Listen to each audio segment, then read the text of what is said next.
I adore BlazBlue. This franchise means a lot to me. I first got into it around the first or second year of the Xbox One's release. I had some Discord friends who were already way into the series, and I kept hearing things about it here and there. So eventually I caved in and bought BlazBlue Chronophantasma Extend for my Xbox One and booted up the game. Around this time, anime-themed gaming was still mostly foreign to me. The Fate Extella series hadn't dropped yet, and when it did, I couldn't get it for lack of a console or PC to play it on. So suffice it to say, a game of this style felt very abstract, not helped by the fact that I thought the story was initially only 4 episodes in length because I forgot to complete them all to unlock the subsequent chapters in the story, and for months I thought that was it. I focused solely on the gameplay, but that was never what drew me in. The fighting was refined and the mechanics were solid. Each character possessed a unique gimmick that complemented their wild and bizarre designs, but ultimately for me, that was just the icing on the cake. For me to get invested in something, I need more than good gameplay mechanics, even if BlazBlue's are magnificent. If I don't care about the setting, the world, or its characters, it's unlikely I'll be able to get into something. Fortunately, BlazBlue delivered.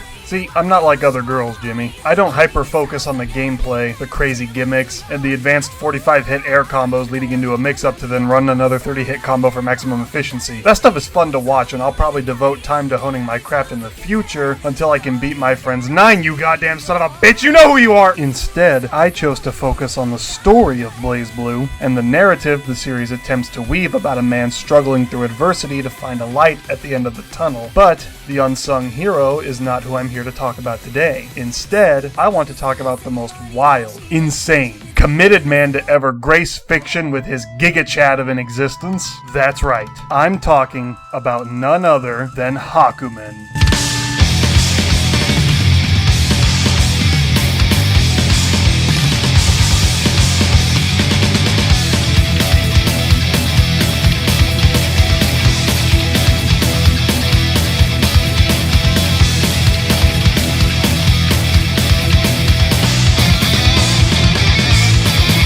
Hakumen is an absolute badass. The title of this very video says as much. Despite the dude's arcade modes being absolutely choked with Valkenheim fights, there's never a dull moment when he's on screen. Something is about to go down, whether it's a duel to the death with his victims, or a debate on the nature of whether or not relics of an ancient time possess the right to intervene in modern-day affairs. The man is damn near unrivaled, despite operating at only 20% of his power. He's literally teetering on the edge of existence at all times and doesn't give a flying fuck about it. He just packs that humongous sword and literal body of a god and keeps on trucking without a single thought to himself. Even the story's narrator thinks Hakumen is stone cold and sells the dude like he's the star of a pay-per-view event at a wrestling show. When the game is your own personal hype man, you know you're just him. But Hakumen is more than just an irrevocable badass. He has a sensitive side as well. The crux of his motivation for everything he does in the series is because he bears a deep sense of responsibility and guilt for mistakes he made before he donned the white armor. Hakumen is a man haunted. The sins of his past weigh down on his shoulders every moment of his life. Even after losing a decent chunk of himself, his memories, his existence, to the boundary, he still holds on to his purpose and the meaning behind his actions. His will is so strong that where others would have succumbed, fallen entirely to the things he has endured, he preserves and pushes on steadfast. He won't rest until his purpose has been fulfilled, and the ultimate crisis has been averted at long last. Hakumen was once a man of flesh and blood, but as a result of his missteps, he lost his former body. In the first timeline, before the resets began, he followed his brother into the depths of the cauldron, taking him into the boundary where anyone else would have lost themselves completely. Salvaged by the Alucards, he was presented with a choice. He could live the rest of his days in his broken body, no longer able to wield a blade, or he could forsake it, along with his former identity, and adopt a new persona, become the White Void, and live for battle. For the man formerly known as Jin Kisaragi, there was really no choice to be made. A life lived unable to fight was not a life that he considered worth living. He had steeled his resolve long ago. It wasn't a question of what he needed to do. It never was. He already knew. Thus, displaced in time, Jin Kisaragi disappeared, and in his wake, there was Hakumen, the knight who would go on to slay the Black Beast, leading the 6 heroes into battle during the Dark War. Fulfilling his destiny, he became the White Knight. Hakumen. I like to think of Hakumen as a tragic hero, and in some ways, the protagonist of a Greek tragedy. A Greek tragedy encompasses a hero of high standing in some regard, setting out to do something great, but is ultimately a victim of their own hubris and the circumstances to which they find themselves by the end of the story. I would say that this describes Hakumen to a T, in more than one occasion even. The first was when he was human. Becoming aware of something he felt compelled to achieve, he set out, abandoning the one who was always by his side to do it, and as a result, the person he cherished the most was brought to a premature end before his own eyes, with him utterly powerless to do anything about it. Though he is able to summon the last of his strength and pursue the causal factor of his suffering, he is powerless to do anything to change his circumstances. Instead, he becomes a victim of it. Even though it may not seem that way at first, it becomes obvious when you think about every decision he makes after plummeting into the cauldron and coming out of the boundary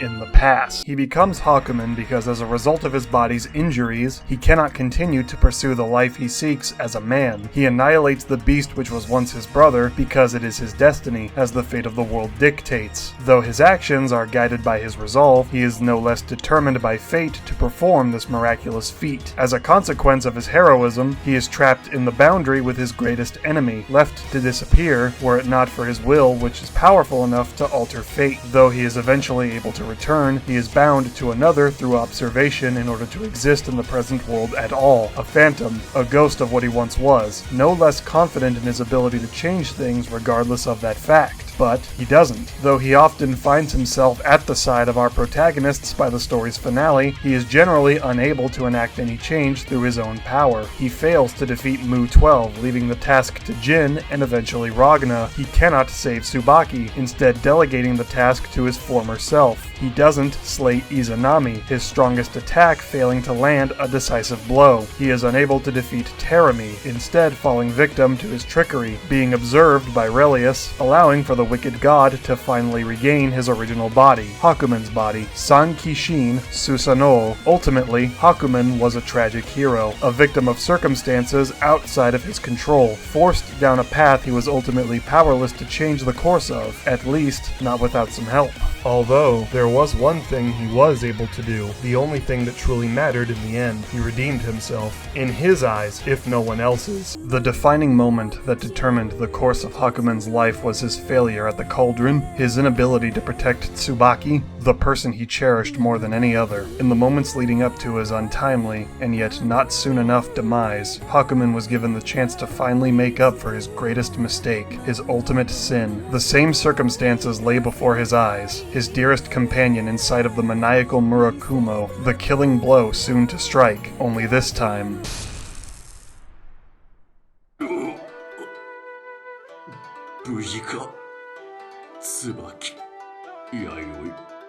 He had the power to prevent it. He leapt in the way without a moment of hesitation, saving her life and what remained of his broken soul. And in that moment, he could finally apologize for his mistake. And maybe, just maybe, he could finally forgive himself. Sometimes, a small thing can go a long way. Hakumen was no doubt a hero. He defeated the Black Beast countless times without wavering, worked tirelessly with no thought given to himself to destroy the threats that stand against the world, and in his final moments, he could finally protect the one thing that mattered to him. He could finally save her, and thus, save himself. This sort of contradicts what I said about Hakumen being the hero of a Greek tragedy, as there is most often no recourse or chance for redemption in such a story. But I say so still because he is still a man displaced in time who lost his own Tsubaki. That wrong he will never be able to truly right. But in this moment, he is able to do the next best thing, and prevent it from happening again. His life as Jin Kisaragi is done and over, but those memories and feelings continue to motivate his actions up until his death. He got something most heroes often don't.